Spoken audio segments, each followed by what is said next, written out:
chapter. Today we will start with the next ratio. So if we remember, we did the liquidity ratio, and under liquidity ratio, before this ratio, we did that there are two types of, you can say, liquidity ratios. We also call liquidity ratio the short-term solvency ratio. So why did we call liquidity ratio short-term solvency ratio? Because it helped us in knowing the whether a company is capable of paying off its short-term debt within the given period or not, right? So there were two ratios in order to calculate the liquidity ratio, current ratio and liquid ratio. In current ratio, we did it was the ratio between current assets and current liabilities, whereas the you can say the other ratio, that is the liquid or quick ratio, was the ratio between quick assets and current liabilities. Now the second ratio that we will be doing is the solvency ratio. We also call it long term solvency, right? What is the meaning of long term solvency or solvency ratio? The purpose of solvency ratio is to know whether the company is capable of paying its long term debts, whether it is financially healthy to pay its long term debts or not, right? Or what is the paying capacity of the, you can say, organization. Long term debts, are the debts which are they are payable beyond 12 months, and short term debts are the debts which are payable before 12 months. So you can say that short term solvency ratio helped us in calculating short-term solvency, whereas only the name solvency ratio, it helps us in knowing the long-term solvency of a organization or of a company. Now there are different. Be doing four ratios under solvency ratio. All these four ratios help us in knowing the long-term solvency of a company. First is debt to equity ratio, right? Second, we will be doing total asset to debt ratio. Third, we will be doing proprietary ratio. Proprietary ratio is very important. And then we will be doing interest coverage ratio. So there are four ratios under solvency ratio that we will be doing: debt to equity, right? Total asset to debt ratio. Then I said third is the proprietary ratio, and fourth is the interest coverage ratio. Now, first we will take up the ratio that we will be discussing will be debt to equity. Debt to equity is debt to equity. It means it is the ratio between debt divided by equity. If we divide debt by equity, we get the ratio debt equity ratio. So what is the purpose of debt equity ratio? The purpose of debt equity ratio is to find the proportion of debt with respect to equity, that how much equity is available. Equity, is shareholders fund, right? How much equity is available in order to pay off the long term debts in a company, right? So it is debt to equity. Earlier we were doing current assets to current liabilities. How much we were comparing assets with current liability, or quick assets with current liability. Here we will be comparing the in debt equity. Debt to equity means, as I just now told, how much equity is available in order to pay off the debts, right? Now we have done balance sheet. So what is debt now? Debt is actually the long-term debt. Debt means the total debt, or you can say the long-term borrowings plus long-term provision. So debt part of this is, we are not taking short-term debt. We are taking only the long-term debt. Why aren't we taking the short-term debt? Short-term debt was taken, or current liabilities were taken, when we calculated the current ratio or the quick ratio. Here we are talking of the long-term solvency of a firm. So we are talking of debt. Here debt is the long-term debt which involves long-term borrowings plus long-term provisions.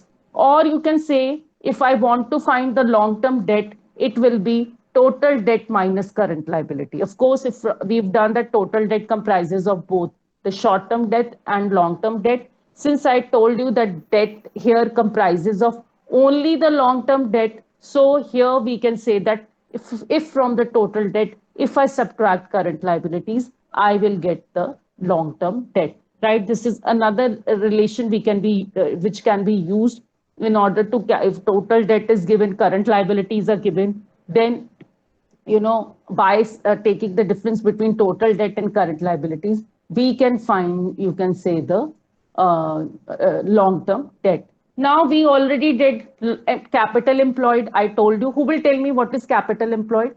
In the previous lecture, I explained you what is capital employed. Vanshika, can you tell me what is capital employed? What is capital employed? Yes, Vanshika. In the balance sheet, what is capital employed? Ria? Guneet, yes. Plus something else, not only shareholders fund. Plus what?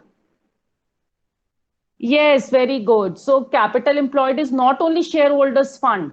Like we had, as I told you in the previous lecture, as we have been doing in sole proprietorship in 11th, we used to take capital as, the capital employed. But here in company account, capital employed is just not, you can say, shareholders fund. It is a wider term. It is not only made up of equity or shareholder fund. Capital employed also consists of the long-term loan, or you can say the non-current liabilities, right? Non-current liabilities or long-term borrowings, long-term provisions, along with the, you can say, shareholders fund will make, or make, you can say, capital employed. So as I told you, capital employed is the sum of long-term debt plus, you can say, plus shareholders fund. So from if I from capital employed, if I subtract equity, that is from capital employed, if I subtract equity, I will get debt, long-term debt only. As I told you, that capital employed is the sum of equity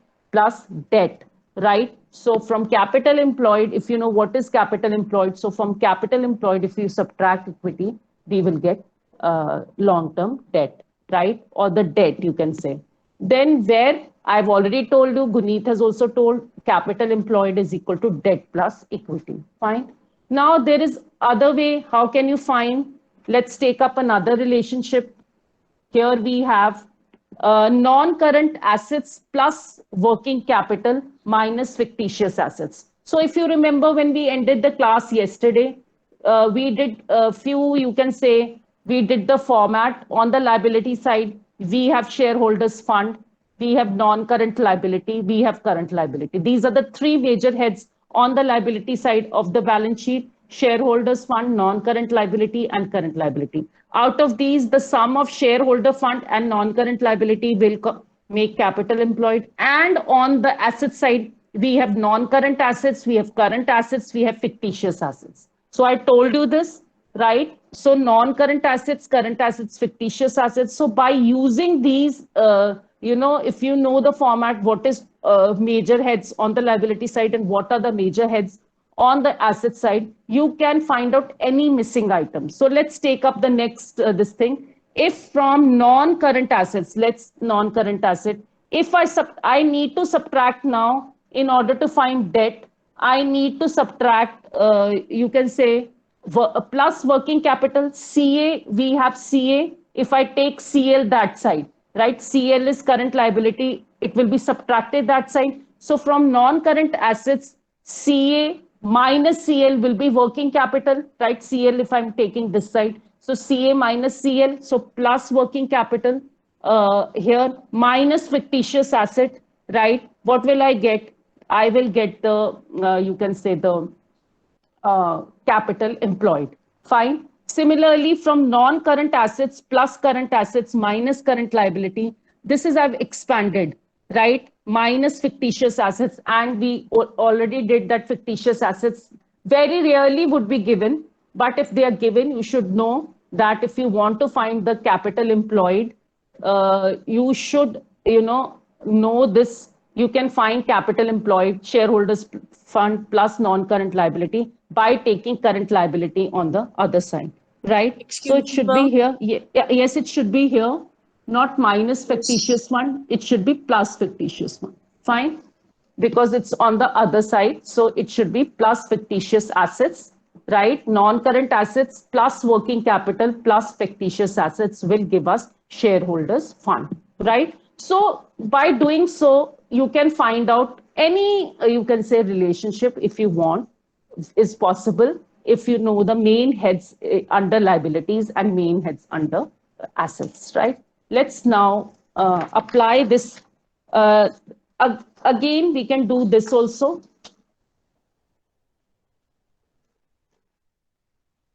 If I want to expand now, let's take up another, you can say, expansion of the main heads, and you can say the heads and heads under this thing, heads and subheads under balance sheet. So where we have shareholders fund, I've separated out now shareholders fund or equity, right? If we want to find equity now, since we've done that debt divided by equity is debt equity ratio. So shareholders fund or equity, non-current liability and current liability, the total will be total liability. And here we have non-current assets. It is non-current assets can be tangible, intangible assets. It can be non-current investment. It can be long-term loans plus advances, right? And then we have CA. I have not taken fictitious assets now, right? Current assets. So the total of non-current assets plus current assets, it will make the total assets, right? Now you have the shareholder fund plus total debt. Shareholders fund plus total debt, it will make capital. Fine.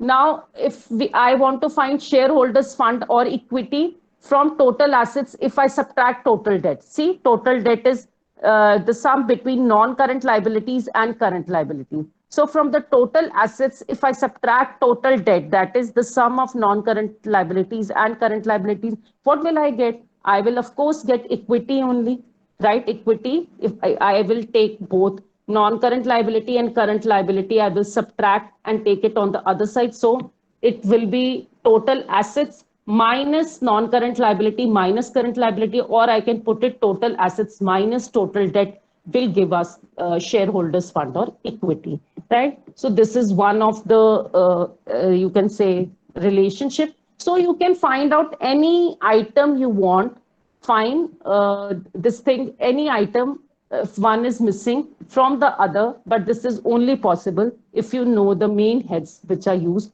under a balance sheet.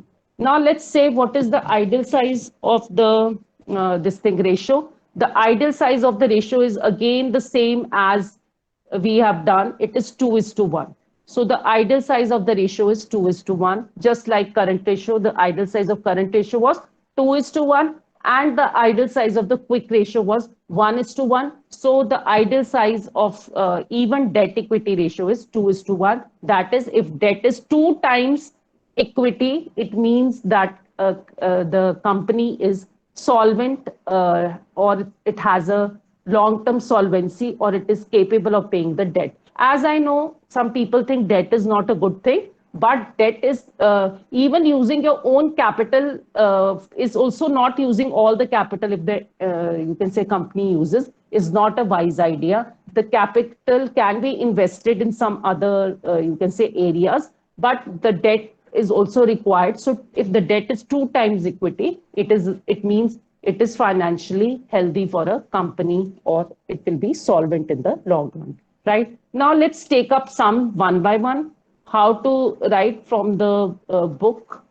Let's calculate. You can see it in your, open up in your books also. Calculate debt to equity ratio. Total assets is 1,25,000. Total debt is 1 lakh, right? Let me adjust a bit. I think so it's coming slantingly. Wait. Okay. Now it will be less that way. Yes. Okay. Now we need to calculate debt to equity ratio. Total assets are given to be 1,25,000.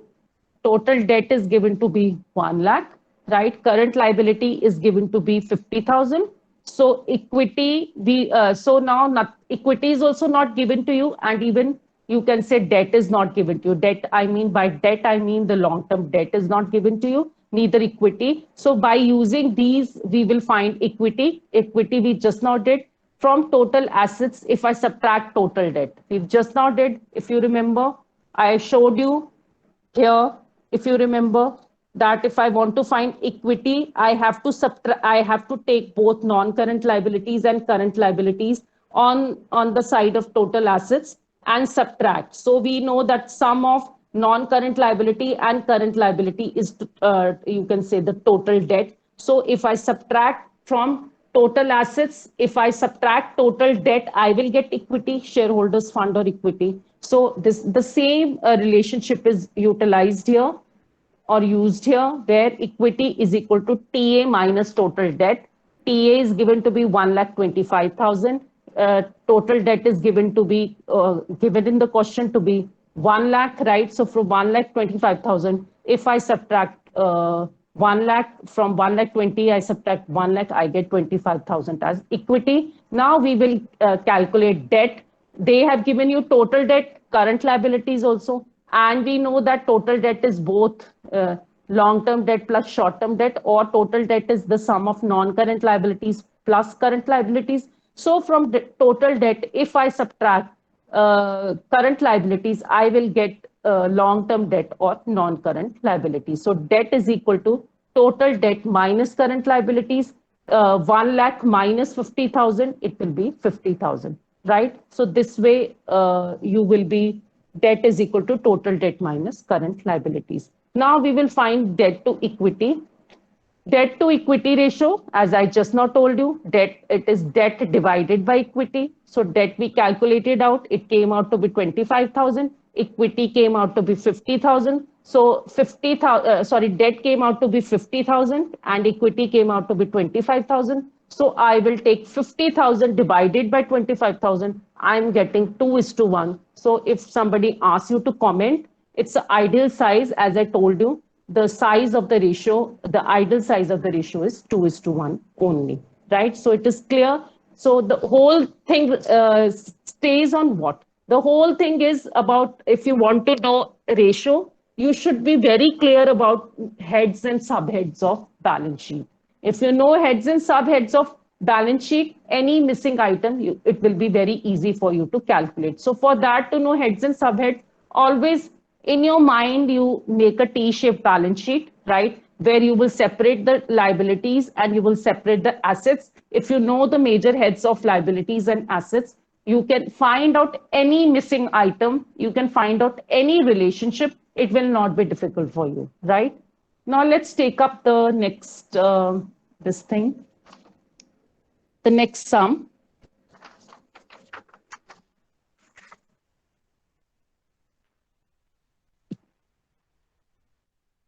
It's calculate, again, debt equity ratio. Next illustration. Share capital is given to be 10,000 at the rate of rupees 10 each. General reserves 45,000. Surplus balance in statement of profit and loss 30,000. Debentures 75,000. Long-term provisions 25,000. Outstanding expenses are given to be 10,000, right? So now it is debt to equity ratio in this share capital 10,000 at the rate of 10 each. So it is debt divided by equity. So you should know equity. Can anyone tell me what all subcomponents are there of shareholders fund or equity? Who will tell me? Subcomponents of shareholders fund or equity Yes, ma'am. in a balance sheet. Khushi, yes. Ma'am, we have share capital, reserves, and Yes. surplus. Yes. And And of course, that money received against share yes, warrants, which is, it won't be given most of the cases, as I told you, only placement is required, right? So can you please tell me, under reserve surpluses, what do you have? What are the subheads under reserve surpluses for the sub items? Yes, who will tell me? What are the various items under reserves and surplus? Anyone? You've learned the first chapter. You've given unit test also. Who will let me know? What are the different, Ishpreet? Yes, ma'am. Ma'am, What do you have it under reserve includes surplus? Yes. the various reserves and the surplus which is there in the profit and loss account. Yes, very good. We have different reserves. Reserve surplus will have different reserves, like general reserve is one of the reserves. General reserve does not mean, I know this time 12th had practical exam, the present 12th, the outgoing 12th, and they were, asking the same thing. There's a difference between general reserves, reserves and surplus. General reserve is just a part of reserves and surplus. It is one of the reserves, right? So general reserve plus specific reserve plus workman compensation reserve plus investment fluctuation reserve or any other kind of reserve, all those reserves plus a statement of profit and loss, whether if there's a profit, it will be added to reserve surplus. If there's a loss or deficit, it will be subtracted from, you can say, reserves and surplus. So very, very important that reserves and surplus comprises of various reserves plus a statement balance from statement of profit and loss. Very important. Please note down this, underline this. If you know the chances of me, if this you know this concept and you learn this concept, the chances of making mistake while calculating questions will be very less. So here we have now equity. I need to first, okay, let's see debenture, debt. Debt we know, debt is a long-term debt or long-term, you can say. So out of these items, debentures are given to you, plus long-term provisions are given to you. So the sum of debentures, 75,000, and long-term provisions, 25,000, will be debt or long-term debt. As we know that debenture is long-term borrowing, right? So long-term plus long-term provisions will be non-current liability or it will be long-term debt. So debt is 75,000 plus 25,000. It will come out to be 1 lakh, right? Now let's take up equity. Equity, I already told you, it comprises of mainly the share capital plus reserve surplus. Since reserve surplus is not, subparts of reserve surplus are given to you, general reserves are given to you in the question, and even surplus in surplus or balance in statement of P&L is also given to you. General reserve is not reserve surplus. If reserve surplus was there, would you have taken surplus? Will anyone answer yes or no? If reserves RNS was given, reserve surpluses, was there any need to include balance in statement of P&L or general reserves? Anyone, will you answer? Ma'am, no. No, no, Harleen, Ishpreet, all have answered no. No, because reserve surplus already, the component of reserve surplus are general reserves, other reserves, plus a balance in statement of profit and loss, right? So that is why equity is equal to, we don't have reserve surplus here. So share capital plus general reserve plus surplus balance in statement of profit and loss. So we have here share capital is given to be not 10,000, I think so it's given to be 1 lakh. Yes, it is given to be 1 lakh.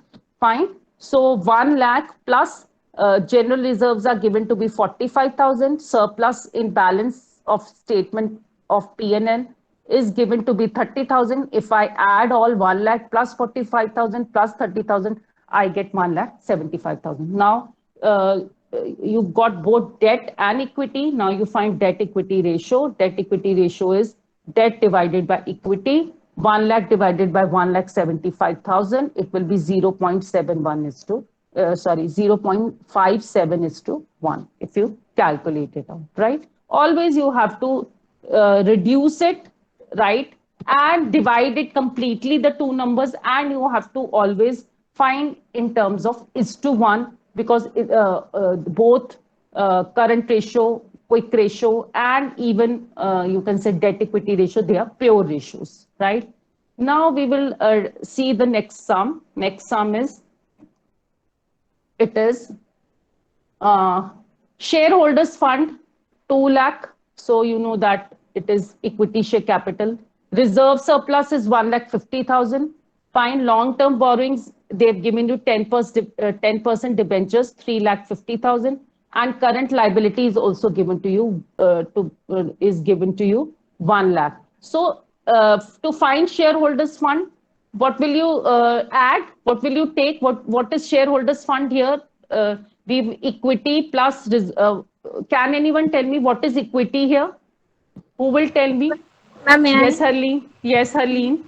Ma'am, we will add shareholders' funds and reserve and surplus. Surplus, yes. So here reserve surplus are given. I just now told you equity is sum of it comprises of shareholders fund plus reserves and surplus. So shareholder fund is 2 lakh, reserves and surplus are 1,50,000. So equity will be 2 lakh plus 1,50,000. Equity will be 3,50,000, right? So this is equity. Debt. Let's see debt. Debt they have directly given to you in the form of debentures.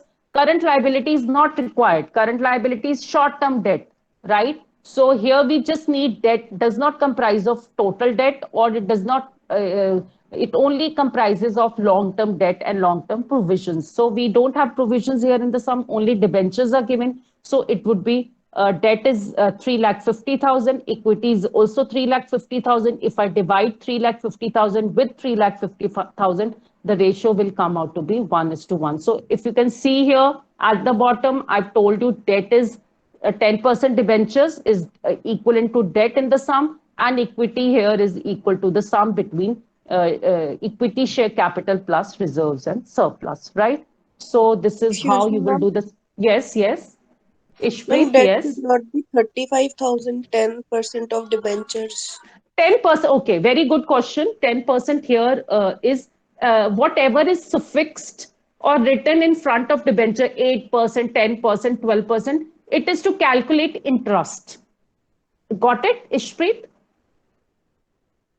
Yes, ma'am. Interest on debentures, because debentures is a long-term loan and we need our company needs to pay interest on debentures or loan. So this whatever percentage is suffixed in front of the debentures, it's to calculate interest. Here we are not taking interest. You will come to know later on in next chapters, even interest on debentures, whenever we need to calculate interest, we will be using it. Otherwise, it's not used to find 10% of 3,50,000. I hope it is clear to everyone, right? Even there is sometimes 5% preference shares in front of preference shares, 5%, 6%, 10%, 8%. Some percentages suffixed in front of preference shares. It is dividend. To calculate dividend on preference shares, that percentage is given. Similarly, if some percentage is given in front of debentures, it means this percentage is to calculate interest on debentures, right? So we don't need interest on debentures in this, you can say the sums. Fine. Now let's take up the next sum. Compute debt to equity ratio. Here we have long-term borrowings 5 lakh. Long-term provisions are given to be 1 lakh. Surplus in statement of profit and loss debit. Please note, I will now explain what is the difference between debit balance and the credit balance. If in the bracket debit is given or it is given debit or credit, what does it mean? I will explain that also, very important, right? 1 lakh. Equity share capital is given to be 2 lakhs. General reserves are given to be 2 lakhs. So first of all, debt we've just now done. Debt is the sum between, you can say, long-term borrowings plus long-term provisions. Fine. So you have debt, both long-term borrowings and long-term provisions are there, 5 lakh plus 1 lakh. So debt would be, or long-term debt would be 5 lakh plus 1 lakh, it would be 6 lakhs. Then you have, we have to find equity. Equity, we know that equity share capital plus general reserves. It's not reserve surplus. General reserve is just a part of, you can say, reserve surplus. Plus, if you can see what what is different in the sum is, here the debit balance in statement of profit and loss is given. Please note, debit balance is a loss and credit balance is a gain. Credit means profit, debit means loss. You've done debit credit rule, debit all expenses, credit all incomes, right? Or debit all losses and credit all gains or profits. So if the word debit is there along with surplus statement of profit and loss, right? It means that it is loss. So 1 lakh here, which is given, it is not profit, though surplus is written in front of it. But by surplus, you cannot make out the name of the account itself is, you can say surplus, or you can say balance or statement of profit and loss. By that, you cannot make out whether 1 lakh is only profit or whether it is a loss. If bracket is given, suppose 1 lakh would have been given in brackets. Brackets in accountancy, you've done in comparative statements also, while you were making comparative and common size, wherever the negative value came, you used to write in brackets. So either one way is to reflect a loss is to give a value in brackets. Since here brackets are not given, but the debit balance is given. So the debit balance, I hope it is clear to you that debit balance will reflect loss.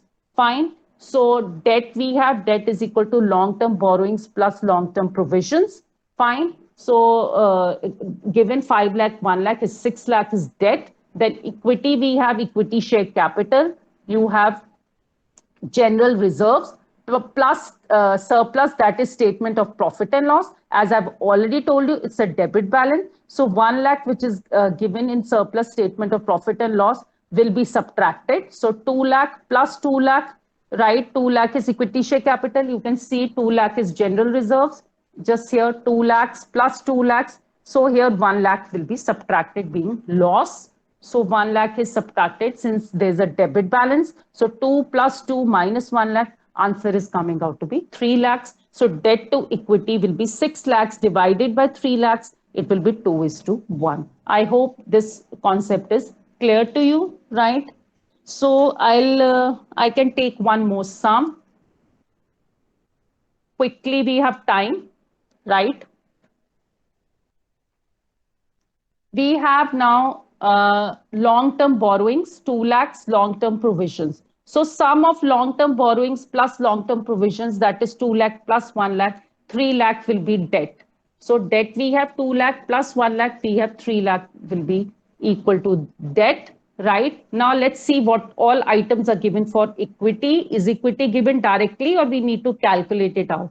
So equity we have, here what is given, current liabilities are given 80,000. So we have non-current assets 3,60,000, current assets 90,000. Now you take total, if you remember, we did one of the relationships from the total assets, that is if I take total of the assets 3,60,000 plus 90,000, 4,50,000. If I subtract current liabilities, right? I will, and if I subtract, you can say, just see here, equity, total assets minus current liabilities minus non-current liabilities. Even non-current liabilities need to be subtracted minus current liabilities, or you can subtract sum of non-current liabilities plus current liabilities, one and the same thing. If you open the bracket, both will be subtracted. So from total assets, if I subtract non-current liabilities and I subtract current liabilities, I will get what you say is shareholders fund. As we did, if you remember, we did this. I'll just show you here. This is the most important thing which you need to know. Shareholder fund, non-current liability, current liability. Here we have non-current assets and current assets. So the sum of non-current assets and current assets will be total assets. So from total assets, if I subtract non-current liabilities, if I take it other side, and current liabilities, I take it other side, I will get shareholders fund, right? So the same concept is applied over here, that the shareholders fund here is equal to, you can say, total assets minus non-current liabilities minus current liabilities. So we have 4,50,000 minus 2 lakh. So again, non-current liabilities is not given. Two subheads are given. That is in the form of long-term borrowings, and we have long-term provisions. So both long-term borrowings and long-term provisions will be subtracted. Fine. So you will get equity or shareholders fund. Then you can divide debt. We have already done. Debt is, we've already done long-term borrowing plus long-term provisions. Now we will find debt equity ratio. Debt is coming out to be 3 lakhs, equity 1 lakh. So we get it 3:1. So this is how you can say that you will calculate this debt equity ratio. Any questions from today's session? Anything which is not clear? So girls, all of you, I waited for your notebooks. Those who are left, I will send you names once again in the group. I will put a cross there. So I'm looking forward that along with the class, you are also calculating or doing the back questions, right? So now the work is that you will calculate the sums related with debt equity ratio. I will continue with debt equity ratio tomorrow also. I will take few sums, maybe from the illustration, solved illustration. If I find that solved illustrations are less, I might take sums from back exercise, right? So we will continue with debt equity ratio, read debt equity ratio and come, right? Okay, girls, thank you. Thanks for joining. Thank you, ma'am. Welcome.